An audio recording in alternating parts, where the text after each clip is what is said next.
pastikan kamu sudah mengklik tombol like, subscribe, lonceng. Ya Nabi salam. Alhamdulillahilladzi nahmaduhu wa nasta'in wa nastaghfiruhu wa na'udzu billahi min syururi anfusina wa min sayyiati a'malina. May yahdihillahu fala mudilla lahu wa may yudlilhu fala hadiya lahu. Asyhadu an la ilaha illallah wahdahu la syarika lahu wa asyhadu anna sayyidana Muhammadan abduhu wa rasuluh. Allahumma salli wa sallim wa barik ala sayyidina Muhammad wa man tabi'ahum ila yaumiddin. Amma ba'd, fa ya ayyuhan nas usikum wa iyaya bittaqwallah faqad fazal muttaqun. Faqala Allah Ta'ala fil Qur'anil Karim, a'udzu billahi minasy syaithanir rajim. Bismillahirrahmanirrahim. Ya ayyuhallazina amanu kutiba 'alaikumus syiyam kama kutiba 'alal ladzina min qablikum la'allakum tattaqun. Shadaqallahul azim. Bapak-bapak, saudara kaum muslimin, para undangan Allah rahimakumullah. Kembali kita bersyukur pada Allah atas segala limpahan nikmat beserta karunia diberikan, alhamdulillah. Pada Jumat siang bahagia ini, dengan izin Allah, kita diantarkan kepada ibadah siam Ramadan hari yang ke-26. Doa dan permohonan kita kepada Allah, semoga dikuatkan fisik, diteguhkan iman, sehingga ibadah puasa Ramadan hari ini lebih berkualitas dari hari-hari sebelumnya. Amin ya rabbal alamin. Selawat berkaitan salam kita mohonkan pada Allah, semoga dilimpahkan pada arwah jeng kita, yakni beliau baginda Rasulullah Muhammad sallallahu alaihi wasallam. Allahumma salli ala Muhammad wa ala ali Muhammad. Bapak-bapak, saudara kaum muslimin, sidang jemaah Jumat rahimakumullah. Ending dari ibadah puasa Ramadan itu tidak lain tidak bukan mengangkat derajat diri iman kita menjadi manusia-manusia yang sempurna di hadapan Allah. Bahasa Allah dalam Al-Quran menyebut dengan istilah bertakwa kepada Allah dengan takwa yang sesungguhnya. Bapak sudah kaum muslimin sedaya jemaah Jumat rahimakumullah. Kalau memang inilah yang menjadi tujuan, maka kita pastikan ibadah lahirnya lemah dan cacat hukum di sisi Allah. Yang ingin kita kedepankan, di saat ada orang beribadah secara lahir, ibadah puasa itu menahan diri dari segala sesuatu, itu makna lahir saja. Tapi pada prinsipnya mengendalikan dirinya dari segala sesuatu yang merusak nilai-nilai pahala dan kualitas dari ibadahnya. Kalau gitu nyatanya yang disentuh untuk memperbaiki kualitas imannya adalah segala sifat yang muncul dari masalah lahiriah sampai kepada persoalan-persoalan maknawiyah itu. Bapak sudah kaum muslimin sedaya jemaah Jumat rahimakumullah. Maka tidak cukup orang berpuasa tanpa beribadah salat. Kalau kita berujuk kepada ayat yang kita bacakan di dalam Al-Baqarah itu, imannya harus terkitab dulu baru ibadah puasanya dimunculkan setelah beriman. Tapi ada orang yang membangun ibadah puasanya duluan, ibadah imannya belakangan. Seperti yang kita kedepankan.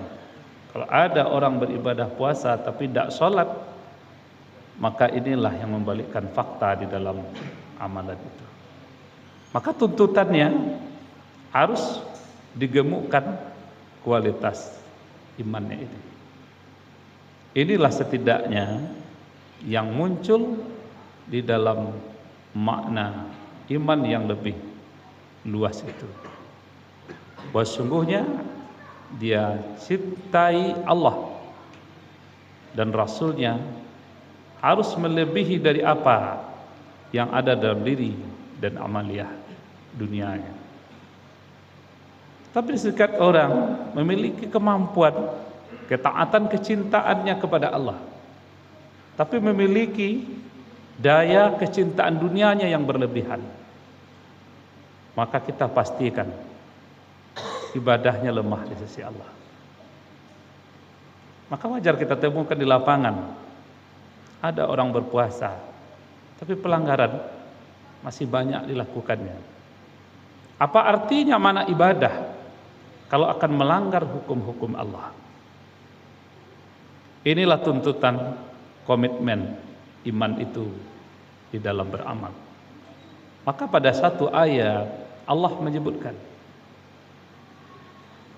kullil mu'min yaghuddu min absarihim wa yahfazu furujahum zalika azkalahum. Wahai Muhammad, beritakan kepada mereka yang mengatakan beriman dia kepada Allah, rundukkan dan kendalikan pandanganmu, lahir dan batin. Pelihara aib pada tiap-tiap diri. Itu adalah yang terbaik untuk kamu selesaikan. Nyatanya di saat ibadah lahir ini kita buat, tapi tidak sanggup mengendalikan makna batinnya. Ini yang kita katakan cacat hukum di hadapan Allah. Yang mana dia bisa berpuasa dalam rangka meraih dan menggapai pahala ibadah, tapi dia bisa berbohong sepanjang dan sebanyak kesempatannya. Dia bisa gembira di atas tangihan orang lain.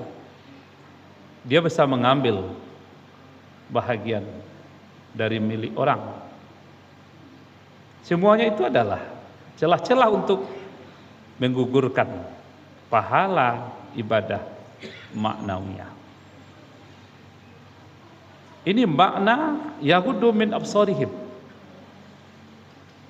Tapi iman yang berkualitas, dan tidak hanya di dalam makna lahir, tapi dia punya makna yang lebih sempurna. Dia mampu mengendalikan segala sesuatu yang bisa merusak pahala ibadahnya. Ibadah lahir bisa ditahan, tapi ibadah batin ini yang sulit untuk dikendalikan. Maka tuntutannya adalah wajahadu bi amwalihim wa anfusihim fi sabilillah. Bagaimana berikhtiar berjihad dengan segala fasilitas itu. Tuntutan hidup, siapa yang tidak punya tuntutan? Kebutuhan ekonomi, siapa yang tidak terdesak? Apalagi di saat-saat tuntutannya ini membengkak. Kita pastikan di saat di luar Ramadan, 3 orang anak, 2 suami istri, uang 5 juta, 6 juta cukup dia berputar untuk 1 bulan. Tapi di saat mereka akan menghadapi pesta lebaran namanya,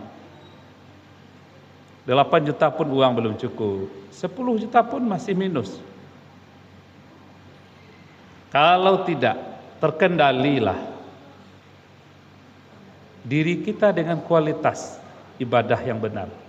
Kita pastikan orang akan berusaha untuk melompat pagar demi memenuhi tuntutan kebutuhan jasadiahnya, tuntutan nalurinya, tuntutan kebutuhannya. Ujung-ujungnya dia akan alalkan 1001 caranya. Bapak Saudara, inilah yang berat di dalam kita berjihad di saat Ramadan. Wa syahrul Ramadan wa syahrul jihad. Wa syahrul Ramadan wa syahrul tarbiyah. Bagaimana memperjuangkan nilai-nilai kualitas kebenaran yang didasari oleh iman yang sempurna. Inilah latihan kita minimal 30 hari dalam 1 tahun kehadirannya.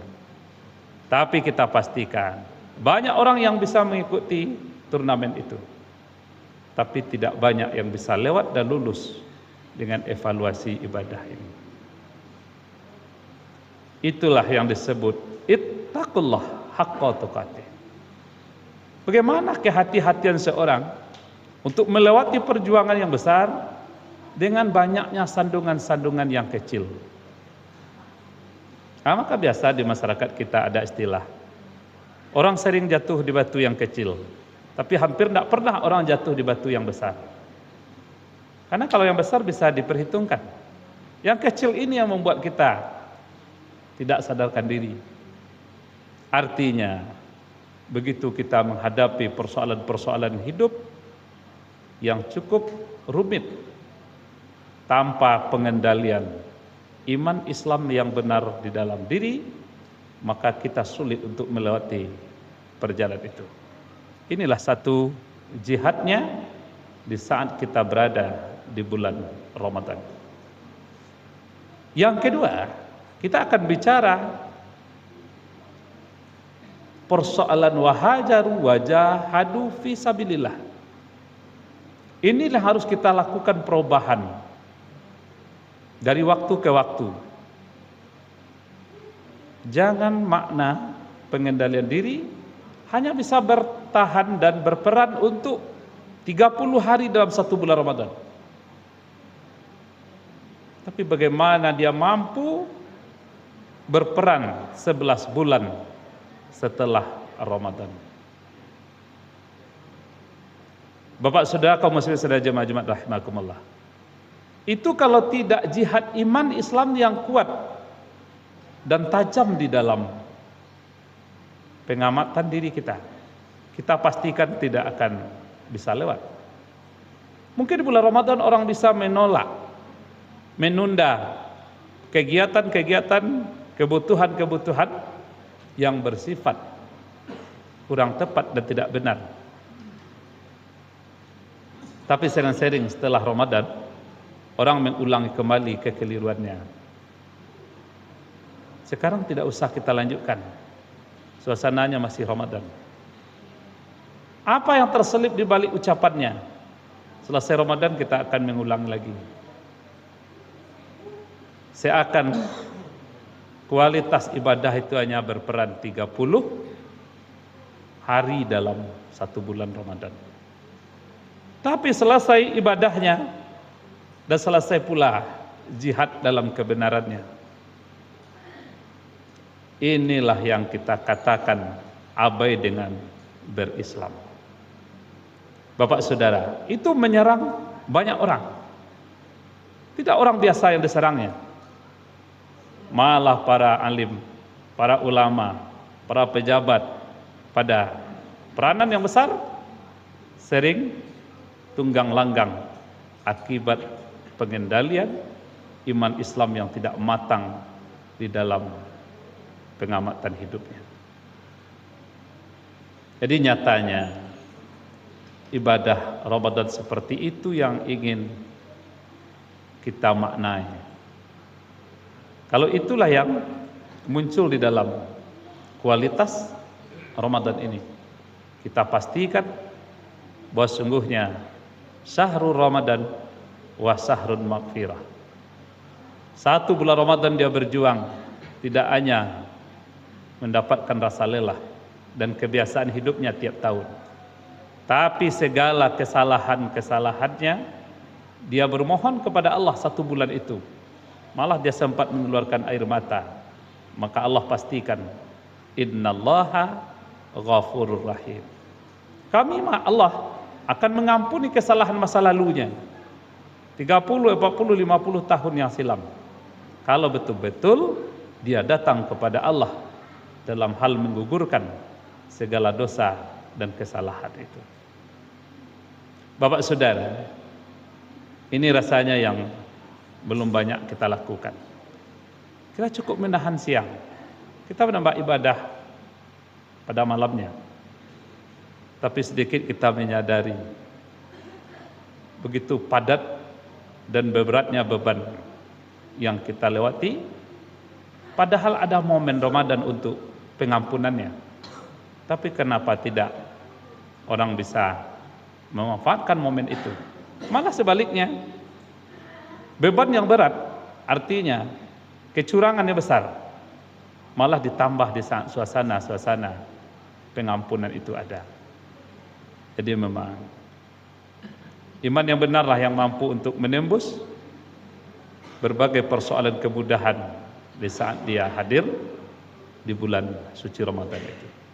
Inilah barangkali yang Allah maksud di ujung ayat, la'allakum tattaqun.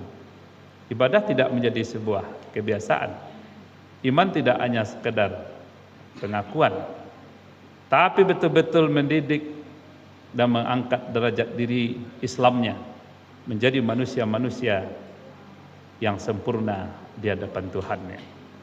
Bapak Saudara kaum muslimin sedang jemaah Jumat rahimakumullah, maka begitu kita memunculkan setidaknya al-khaufu minal jalil, ada rasa takut yang mendasar di dalam diri. Jangankan berperilaku yang curang, tidak dijabah saja ibadah saya, salat saya oleh Allah dalam 1 bulan Ramadan, maka rasanya ini musibah besar.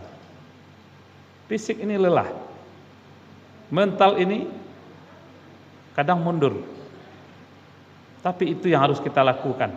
Andaikan tertolak pula ibadah ini, itulah perjuangan yang sia-sia untuk kita bangun dalam 1 bulan Ramadan. Setidaknya muncul al-khauf minal jalil, maka dia akan berkembang menjadi wal amalu bitanzil. Saya akan berbuat sesuai dengan tuntunan dan tuntutan yang Allah inginkan. Wa syukru azazil ar-ridha bil qalil. Pandai mensyukuri kelebihan yang banyak dan pandai berterima kasih walaupun Allah berikan sangat terbatas. Mohon maaf Bapak Saudara, kenapa orang 1 minggu pertama bisa ramai datang ke masjid di saat bulan Ramadan, tapi minggu kedua mulai berkurang, minggu ketiga tinggal separuh. Coba kita lihat hari ini di ujung Ramadan, hitungnya lebih kurang hanya 4 hari saja. Kenapa lagi sepi masjid, rumah ibadah semuanya? Kita pastikan, kalau tidak gemuklah iman Islam kita miliki dalam diri, orang abai dan malas untuk beribadah. Padahal Lailatul Qadar itu sering-sering berada di bagian ujung. Bagaimana dia akan dapat ampunan di saat Lailatul Qadar kalau dia saja tidak pernah datang lagi muncul ke beribadah kepada Allah? Dan kita pasti renungkan, kenapa di saat 1 minggu orang bisa ramai, namanya Jumatan 4 kali sebulan, tidak kayu jangan di kapiang, tidak ameh buka dia sah, sakit seketik badan, kita bisa hadir. Tapi kenapa dengan ibadah 5 waktu kita tidak sempat? Malah sakit sedikit menjadi sebuah kambing hitam di dalam beramal. Mau tidak mau kitalah yang mau memukul diri kita. Kalau orang lain memukul kita tersinggung, Pak. Nyukatuan dia anak, dia cucu, ajan delo kalian aja leh. Tapi sembahyang kalian pahiselah. Karena orang lain yang memukul. Tapi kalau diri kita memukul kita, kenapa saya lemah sekali untuk menguatkan ibadah saya? Maka itulah Allah katakan la yughayyiru ma biqaumin hatta yughayyiru ma bi anfusihim. Orang lain tidak bisa merubah, Allah hanya bisa memberikan tuntunannya. Yang mampu merubah apa yang mau dia perbuat adalah tiap-tiap dirinya itu sendiri. Kenapa kita duduk di warung bisa berjam, Pak? Duduk di warung tetangga 1 jam, 2 jam, 3 jam kita betah. Tapi duduk berhadapan dengan Allah, hitungan menit itu 1001 perasaan kita. Ini bukti iman Islam itu belum tajam di dalam amalia.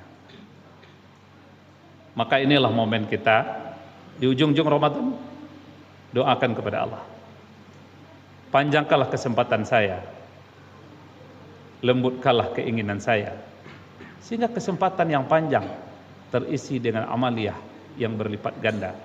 Tapi andaikan Allah beri kesempatan yang pendek, kalau kita tidak beramal, rasanya merugi sekali peluang hidup Allah titipkan. Inilah yang membuat orang wasyukru alal jazil, ar-ridha bil qalil. Dia syukuri nikmat yang banyak. Tiada waktu tanpa dia mendekatkan diri kepada Allah. Wal isti'dadu liyaumir rahil. Inilah yang terbayang baginya. Dunia yang pendek saya lewati. Apa dunia yang sudah panjang menunggu peluang saya? Apa dunia yang panjang? Namanya alam barzah. Namanya alam akhirat. Bagaimanapun kita akan berbekal, tidak akan pernah kembali ke dunia. Sejak Adam ditanam di alam kubur, sampai hari ini tidak pernah dia muncul lagi ke bumi.